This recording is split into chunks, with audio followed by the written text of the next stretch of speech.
Bem, bom dia, agora oficialmente. É, Bem, na aula passada a gente meio que começou a discutir balanço de energia à superfície terrestre e focamos inicialmente no saldo de radiação e suas componentes, né? Hoje a gente vai dar continuidade, né? Eu só gostaria de relembrar com essa figura, né? Os termos, né? Os parâmetros que a gente busca analisar aqui. Então, como eu falei para vocês, para todo o processo físico, químico e biológico, os processos que acontecem à superfície terrestre, a fonte primária de energia para eles é a radiação solar.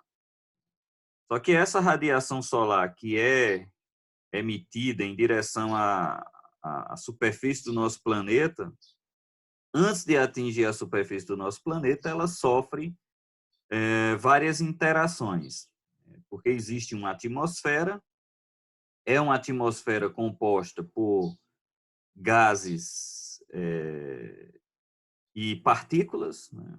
A gente tem os aerossóis, a gente tem vários gases que constituem essa atmosfera e cada um desses gases e dessas partículas interage com essa radiação, fazendo com que parte dessa radiação seja refletida de volta para o espaço, parte seja absorvida pela própria atmosfera, fazendo com que essa atmosfera se aqueça, e parte é transmitida para as camadas inferiores da atmosfera, chegando a atingir até a superfície terrestre. Então, da radiação solar que chega à superfície, nós temos uma parte que é direta, que saiu lá do Sol e conseguiu passar pelos obstáculos da atmosfera e chegar diretamente à superfície terrestre.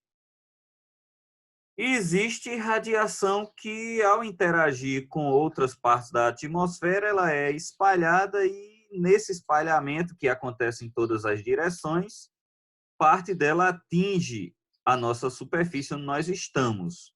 Então, para um observador à superfície terrestre, ele está recebendo radiação solar direta e radiação solar difusa.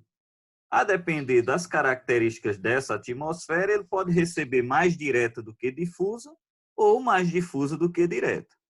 Lógico que isso tem uma importância muito grande, né, para os processos, porque pode acontecer processos em virtude da presença dessa energia, mesmo em situações mais extremas, como é o caso de um dia totalmente nublado, em que radiação direta não chega, mas radiação difusa consegue chegar. E assim ter energia para realizar os processos físicos, químicos e biológicos. Entretanto, lógico que eles não terão a mesma intensidade porque vai ter menos energia disponível, mas mesmo assim eles continuam acontecendo. Então, dessa energia que chega à superfície, quer seja de forma direta ou difusa, né, que foi espalhada pela atmosfera em direção a um observador terrestre, parte dessa energia ela é refletida de volta. Ou seja, a própria característica da superfície terrestre, ela vai dizer se vai ser mais ou menos a energia refletida por essa superfície. E isso é tão real que a gente consegue enxergar coisas, né? Se essa energia que chega à superfície terrestre fosse totalmente absorvida por ela, nós não veríamos nada. Porque, na verdade, o que nós vemos é radiação que foi refletida pelos corpos e que, nessa reflexão, parte dessa energia ela atinge o nosso olho e, consequentemente, é transmitida até o nosso cérebro para que a gente possa ter uma informação processada de um entendimento do que é aquele alvo. Então, nesse caso, radiação, ao atingir a superfície terrestre, parte dela é refletida e isso faz com que você tenha,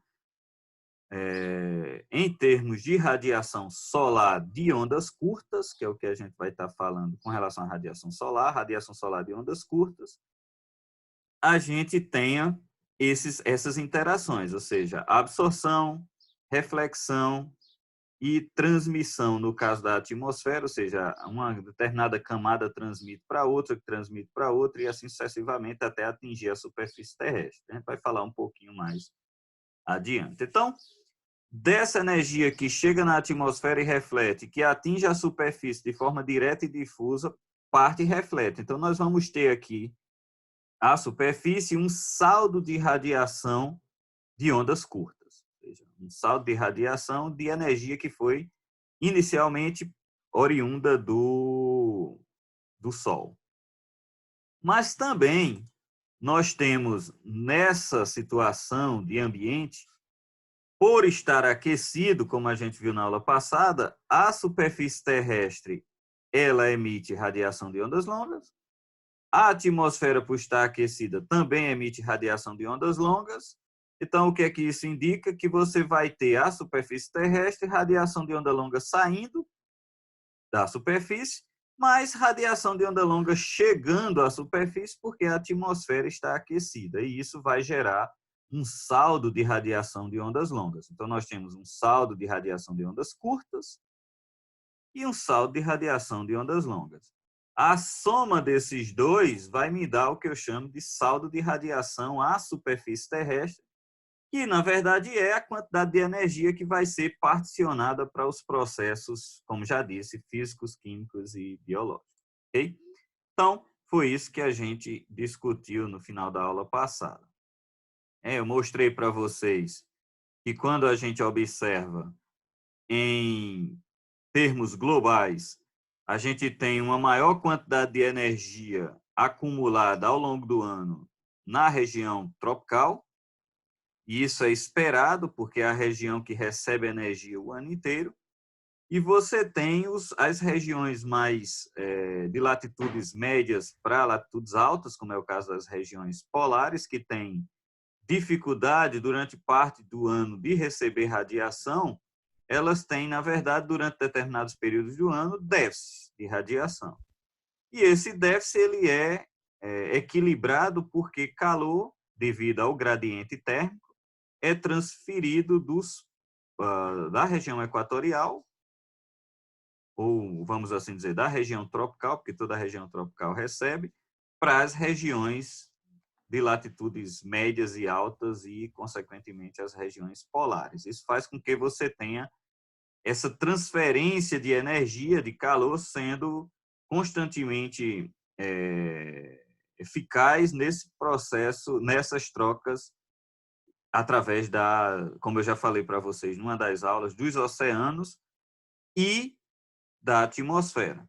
Então, tanto a atmosfera como os oceanos dessas regiões tropicais faz esse transporte de calor da região que tem maior energia disponível para as regiões que têm menor energia disponível.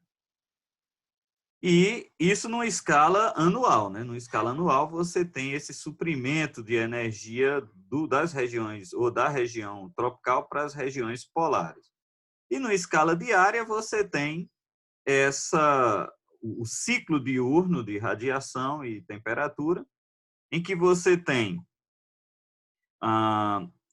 o mínimo de energia, o mínimo de temperatura acontecendo na madrugada, e já muito próximo do amanhecer. Por quê? Porque você perde o seu máximo de energia durante a noite e, consequentemente, a temperatura diminui. E o máximo de temperatura acontecendo por volta das 3, 4 horas da tarde, quando você tem um acúmulo de energia ao longo do dia e você tem o seu máximo. Depois disso, a temperatura volta a cair porque a radiação solar desaparece, e quem vai reinar o balanço de energia é a radiação terrestre, ou seja, perda de radiação. Isso faz com que você tenha uma redução da temperatura à noite. Então, o que é que vai acontecer? Você tem aqui o nascer do Sol. À medida que o Sol vai se deslocando, que na verdade é a Terra que se desloca em torno do Sol. Então, à medida que você vai tendo esse deslocamento de rotação da Terra, então você vai tendo disponibilidade de energia. Essa disponibilidade de energia atinge o seu máximo, a depender de que região do globo você está, mas vamos imaginar que na região tropical, próximo do Equador, vai atingir o seu máximo próximo do meio-dia, máximo de radiação, e vai começando a decrescer até chegar às 6 horas da noite, assumindo que a gente está no Equador, na região equatorial, quando o sol se põe e a radiação solar cessa. Então, durante esse período, você tem suprimento de energia. Esse suprimento de energia faz com que você tenha esse aumento gradual da temperatura. Ele vai aumentando, até atingir o seu máximo e depois começa a decrescer. Aqui a pergunta é, por que é que o máximo de radiação ou o máximo de temperatura não acontece quando você tem o máximo de radiação? Porque, em virtude da dinâmica de aquecimento do ar, o fato de você ter maior temperatura, o fato de você ter o máximo de radiação acontecendo ao meio-dia, a transferência dessa energia para a atmosfera, ela leva um tempo até você registrar o máximo de temperatura. Então, daqui para cá, vamos imaginar essas 2, 3, pode chegar até 4 horas de diferença do máximo de radiação para o máximo de temperatura, está relacionado a como essa temperatura, ou seja, como essa energia ela é convertida para a forma de calor sensível e é transferida para a atmosfera para poder a atmosfera ser aquecida. Então, isso não acontece instantaneamente, isso tem um delay, tem um atraso, porque existem processos físicos que precisam acontecer para que você tenha o aquecimento da atmosfera. Então, não acontece o máximo de energia, o máximo de temperatura quando você tem o máximo de energia chegando, ou seja, tem um atraso de um máximo para o outro. Mas isso faz com que você tenha um máximo de temperatura por volta da metade da tarde aí no ambiente em região tropical, de forma muito especial, próximo do Equador. Então, essa dinâmica ela acontece diariamente. Lógico, tem suas alterações um pouco, depende das condições da atmosfera, se está nublado e tudo mais, mas é isso que acontece. Então, quando o Sol se põe, então deixa de chegar a radiação de ondas curtas, né, radiação solar, então você não tem mais aquecimento da superfície terrestre, você começa a ter, pela superfície terrestre ter aquecido durante o dia, ela tem uma temperatura elevada, consequentemente ela começa a perder radiação. Por que ela começa a perder? Porque estando aquecida, a tendência natural é ela emitir essa radiação. E ela emite essa radiação em direção à atmosfera, ou seja, para fora da Terra. E essa perda de radiação faz com que a temperatura vá diminuindo próximo a ela. Isso aqui é uma temperatura medida a cerca de 2 metros acima da superfície terrestre. Então, essa camada vai resfriando e ela vai aquecendo as camadas superiores. E isso faz com que você tenha, durante o dia, predominância de radiação solar, durante a noite, a predominância da radiação terrestre. E isso faz, no final de um dia de 24 horas, você ter o balanço de energia, o balanço de radiação, em que você tem o saldo de radiação de ondas curtas mais o saldo de radiação de ondas longas. O resultado disso tudo, desse ganho de energia e das perdas de energia, vamos assim dizer, me dá a quantidade de energia que ficou disponível para os processos que acontecem no nosso planeta. Deslocamento das massas de ar, evaporação, evapotranspiração, fotossíntese, manutenção da vida como um todo, ciclos biogeoquímicos. Então, tudo isso acontece porque você tem um saldo de energia ao longo de 24 horas que faz com que esses processos aconteçam. Bem, então a nossa aula ela começa meio que daqui, né, a aula de hoje. Então eu queria falar um pouquinho sobre essa interação entre a radiação e a atmosfera. Eu não vou aprofundar esse conteúdo, ele não é foco do nosso curso aqui. Ele precisa ser discutido de forma rápida para que a gente tenha esse entendimento, até porque mais na frente isso pode ser cobrado na sua vida acadêmica, profissional, e é importante que a gente discuta um pouco. Então, à medida que a radiação solar ela encontra a atmosfera, a radiação que está chegando nessa atmosfera ela é afetada de duas maneiras, de duas formas. Por espalhamento e por absorção. Então, você tem essas duas formas da energia ser, vamos dizer, afetada ao encontrar essa atmosfera, por espalhamento ou por absorção. Isso quer dizer que a radiação solar, parte dela pode ser absorvida por essa atmosfera e parte dela é espalhada. E esse espalhamento ele acontece pelo menos de 3 formas, e a gente vai ver um pouquinho quais são. Então, veja, vamos falar primeiro de espalhamento. Então, quando a gente fala de espalhamento, isso quer dizer que a radiação eletromagnética, ao entrar na atmosfera, ela vai encontrar partículas nessa atmosfera, em que essas partículas, ao interagir com essa radiação, ela é espalhada em outras direções. A radiação encontrou essas partículas, ao encontrar essas partículas, parte dessa energia aquece essa partícula, mas parte é espalhada. E isso dá origem ao que nós chamamos de radiação difusa. É aquela radiação que, ao interagir com um determinado corpo, um determinado constituinte da atmosfera, ele muda de direção, ou ela muda de direção. E agora passa a ser difusa e não mais direta. Então, ao encontrar essa partícula, ela muda de direção, só que a atmosfera, como vocês bem conhecem, ela é composta por várias partículas, vários constituintes que fazem com que você tenha não só uma mudança de direção, mas várias mudanças de direções ao ser transportada do topo da atmosfera até a superfície. Então, o que você tem, na verdade, de radiação chegando, o que é direto, mas o que é difuso, na verdade, você não tem noção de que direção ela atingiu ou em que direção ela atingiu inicialmente a atmosfera, porque vai sofrendo múltiplos espalhamentos à medida que ela passa pela atmosfera. E esse espalhamento ele muda, né, de característica a depender do tamanho da partícula que a onda eletromagnética, ou seja, que a radiação encontrou, e, consequentemente, isso causa toda uma dificuldade de você entender a radiação difusa que chega até nós. Só para vocês terem ideia, aqui está esquematizado diferentes tipos de espalhamento devido a diferentes tamanhos de partículas. Então, você tem partículas muito pequenas, né, com diâmetros pequenos. À medida que o diâmetro vai aumentando, você vai tendo diferenças de comportamentos com a radiação. Eu não vou entrar nesses detalhes, eu só quero destacar que o tamanho da partícula define que tipo de espalhamento você vai ter. Então, por exemplo, moléculas de gás, ela tem um tipo de espalhamento que nós chamamos de Rayleigh, ou Rayleigh, que é um espalhamento bem conhecido na física.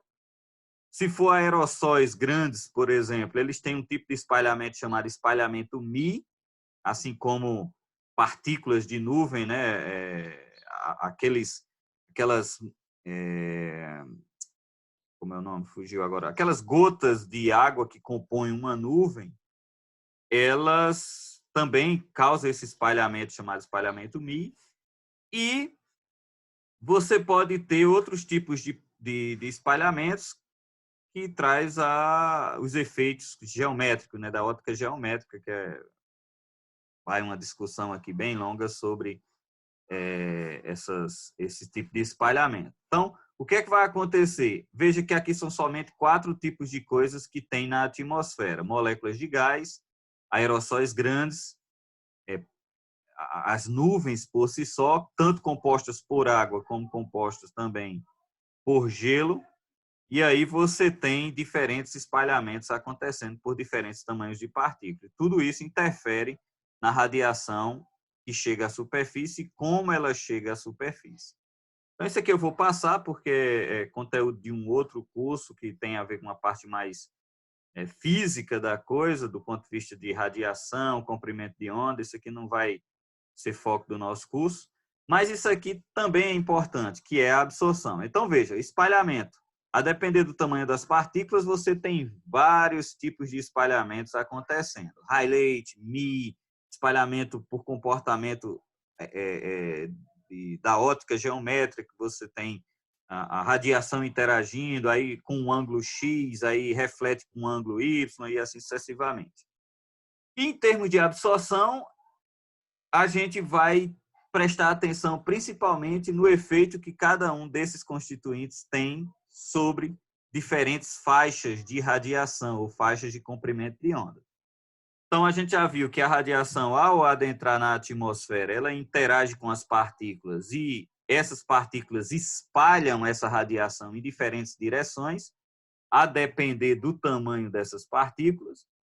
E agora a gente observa que os gases, eles absorvem também essa radiação. Então, parte dessa radiação que chegou, ela é absorvida pelos gases e partículas que compõem essa atmosfera. Não é toda a radiação, né? Até porque chega radiação até nós numa quantidade considerável para mantermos os padrões dos processos que acontecem no nosso planeta. Entretanto, uma parte considerável dessa radiação é absorvida e faz com que a atmosfera se aqueça por cima também, que é com essa absorção de radiação. Então, acontece através de vários processos, né? Então, o gás que é mais efetivo nesse processo de absorção de radiação na atmosfera é o vapor de água, né? O vapor de água ele consegue, tem uma característica de absorver tanto radiação de ondas curtas como radiação de ondas longas. Então, o vapor de água tanto absorve radiação solar, como ele absorve radiação terrestre. E aí ele torna-se, como já dito, um elemento que compõe a atmosfera, um constituinte da atmosfera de grande importância para a física, de grande importância para a meteorologia, de grande importância para o que acontece nesse ciclo da água no sistema solo-planta-atmosfera. Então, o vapor de água é muito importante, inclusive para essa questão do balanço de energia. Um outro gás importante é o ozônio, né? Como a gente já discutiu em sala de aula. Ele atua efetivamente na absorção da radiação ultravioleta que atinge a atmosfera. Essa é uma parte da radiação que é emitida pelo Sol, ou seja, do espectro de radiação que o Sol emite, uma parte é na radiação ultravioleta. E essa radiação, ela é uma radiação que pode causar sérios danos aos tecidos vivos à superfície terrestre, né? Tanto animal como vegetal. E, nesse caso, a gente não sofre mais os efeitos dessa radiação porque a atmosfera absorve grande parte dela. Lá na estratosfera, onde você tem a formação da famosa camada de ozônio. O oxigênio ele oferece também uma interação, mas muito pequena. Então, a interação dele com a atmosfera, com a radiação é muito pequena. Ali na radiação infravermelho, no ultravioleta médio. Então, isso aí é uma discussão mais de faixa de comprimento de onda, mas é importante destacar que o oxigênio ele também oferece um pouco de influência nessa absorção. E aí vem os famosos gases metano, óxido nitroso e dióxido de carbono, que têm o papel, né, juntamente com o vapor de água, de fazer esse efeito estufa, essa proteção do nosso planeta, fazendo com que mantenha a temperatura numa situação que a vida, como a gente encontra hoje no nosso planeta, seja possível. Como eu já falei para vocês, se a gente retirasse esses gases, vapor de água e os gases de efeito estufa, né, dióxido de carbono, metano e óxido nitroso, da atmosfera terrestre, o nosso planeta seria muito frio durante a noite. Teria uma temperatura inferior ao que nós temos hoje. E isso causaria realmente contrastes muito grandes entre as temperaturas diurnas e as temperaturas noturnas, fazendo com que a gente tivesse alterações no padrão do sistema como nós temos hoje, em termos de fenômenos dentro do sistema natural, tanto dentro da biosfera como um todo, tanto no ambiente vegetal como no animal, como dos fenômenos que acontecem na atmosfera. Então, esses gases, todos eles têm uma influência considerável na questão da absorção da radiação que chega do topo da atmosfera. Aí vem a grande questão. Bem, e agora? Nós temos a atmosfera nos protegendo porque ela absorve uma quantidade de radiação que é importante de ser absorvida, como é o caso do ozônio, mas também reduz a radiação que chegaria numa maior quantidade à superfície, e isso deixaria o nosso planeta mais aquecido. Como também o fato de ter essa constituição, a atmosfera espalha a radiação, fazendo com que a gente receba a radiação não só de forma direta, mas também de forma difusa. Então, com tudo isso, a gente tem esses dois processos diretos de interação entre a radiação e a atmosfera, que é o espalhamento e a absorção. Tudo isso fazendo com que a gente tenha as condições do nosso planeta como nós temos hoje. Isso é muito importante de ser observado, porque é exatamente essas alterações, né, nesses constituintes da atmosfera que podem causar sérios impactos do ponto de vista de energética do planeta, do ponto de vista de disponibilidade de energia para esses processos acontecerem. Essa figura, eu chamo aqui de figura, o que? Figura, botei aqui o cursor em cima. Então, essa figura, ela é uma figura muito representativa do ponto de vista de efeitos dos constituintes da atmosfera na questão de transferência de energia lá do topo da atmosfera até a superfície.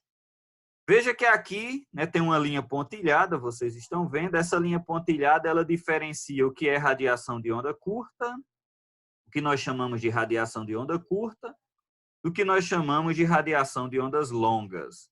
Veja que aqui está o comprimento de onda em micrômetro, né? Então, desse lado de cá, quem predomina é a radiação solar, e a radiação solar, ela é a radiação emitida por um corpo que tem aí próximo de 6.000 Kelvin de temperatura, então ele emite muita radiação, e essa radiação que tem alta intensidade de energia, ela emite o seu máximo nesse ponto que está dentro da região do visível, a região que nós enxergamos, por isso que o Sol emite a maior quantidade de radiação nessa faixa, na faixa do visível, em que você e eu enxergamos. E aqui está o espectro da radiação terrestre, ou seja, a radiação de ondas longas, que é uma radiação emitida por corpos com temperaturas muito inferiores à temperatura do Sol, que é o caso do nosso planeta, temperatura média de 273 Kelvin, que emite radiação predominantemente de ondas longas. Então, o que é que eu estou mostrando nessa figura? Eu estou mostrando essas faixas escuras, são faixas em que a radiação ela é absorvida pelos constituintes da atmosfera. Então, veja, olha só o metano. Ele vai absorver um pouquinho aqui em radiação de ondas longas, um pouquinho aqui em radiação de ondas curtas. Óxido nitroso também, somente em algumas faixas de comprimento de onda. O oxigênio tem pouco efeito. O ozônio, como dito, ele tem uma forte absorção na radiação ultravioleta. O dióxido de carbono, ele é maior absorvedor na radiação de onda longa, que é radiação térmica, por isso que ele é um gás de efeito estufa. Então, ele absorve muito na radiação de ondas longas. O vapor de água, olha que influência. O vapor de água ele absorve muito em ondas longas, mas também absorve muito em ondas curtas. Então, ele absorve tanta radiação emitida pelo Sol, como radiação emitida pela Terra. Tanto que, quando você olha em termos médios, a atmosfera como um todo, veja, essas partes claras são as faixas de comprimento de ondas que não sofrem nenhuma interferência ou pouca interferência da atmosfera. Essa faixa aqui, daqui para cá, que é dentro do visível, né, você só sofre mais interferência das nuvens, do ponto de vista de absorção, só as nuvens, que parte das nuvens absorve essa radiação, mas ela é transparente, ela consegue passar por essa atmosfera, a radiação solar. Mas na radiação de onda longa, quase toda radiação de onda longa, ela sofre influência de absorção pela atmosfera. E, basicamente, vapor de água e dióxido de carbono. Se você olhar dos gases que constituem a atmosfera, os mais destacados do ponto de vista de pesquisa científica, dióxido de carbono e vapor de água são os que oferecem as maiores resistências o transporte de radiação de ondas longas. Isso faz com que parte da radiação que sai do nosso planeta em forma de emissão pelo fato do planeta estar aquecido, ser absorvida por essa atmosfera. E aqui está faixas em que nós chamamos, essas faixas brancas, na física, nós chamamos de janelas atmosféricas, que são regiões da atmosfera em que a radiação passa livremente, como é o caso dessa faixa aqui, que vai de 0,3 até 0,5. A radiação solar consegue passar sem problema pela atmosfera, mas daqui para frente o vapor de água já coloca a sua interferência nessa transferência de radiação. Então, isso aqui seria a influência da radiação, da constituição da atmosfera nesse transporte de radiação lá do topo da atmosfera até chegar à superfície terrestre. Tanto em ondas curtas, radiação solar propriamente dita, como em ondas longas, radiação terrestre propriamente dita. Então, nesse caso, a gente tem esse espectro e desse espectro a gente consegue enxergar onde é que nós temos maior absorção de radiação pela constituição da atmosfera. Ok? Alguma dúvida até aí, pessoal? Nada? Então, vou continuar. Ok?